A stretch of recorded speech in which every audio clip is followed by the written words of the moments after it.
করে রাখবো নাকি এটা যদি আমরা হলুদের পরে ডেট পড়ে মেশিন যদি বন্ধ হয় মেশিন বন্ধ হলে আমরা কি করব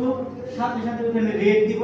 রেড দেওয়ার পরে যে ডিফেক্ট আছে সেই ডিফেক্টটা আমরা কোডে টিক দিব টিক দেওয়ার পরে আমরা কি করব ইয়েলো ফ্ল্যাগ দিব ঠিক আছে এই ইয়েলো ফ্ল্যাগ দিব ইয়েলো ফ্ল্যাগের পরে আমরা কি করব ইয়েলো ফ্ল্যাগ দেওয়ার পরে সাথে সাথে আমরা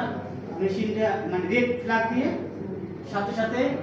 স্টপ প্রোডাকশন রিপোর্ট মেশিনটাতে বন্ধ করতেছে টাইম লাগে নাই তো প্রোডাকশন আই বলাই সারা মেশিন বন্ধ করছে আমার 2 ঘন্টা ধরে মেশিন বন্ধ 5 মিনিট প্রোডাকশন গুলো ও দিয়ে দিয়েছে আর আমার 2 ঘন্টা ধরে সেই জন্য কি করতে হবে সাথে সাথে এখানে কিন্তু ওর সিগনেচার আছে কখন থেকে স্টার্ট করছি মেশিনটা কত মিনিট বন্ধ আছে সেই রিপোর্টটা আগে ডাউনলোড থাকতে হবে থাকার পরে আমরা ইনস্পেকশন সামারি রিপোর্টটা করব যে এখানে কি অপারেটর নাম লাইন নাম্বার কত স্টাইল কত দিয়ে operator line ship supervisor signature নিয়ে এরপর আমরা কারেক্টিভ অ্যাকশন করব কারেক্টিভ অ্যাকশনের পরে আমরা ইয়েলো ফ্ল্যাগ দিয়ে মেশিন স্টার্ট করে দেব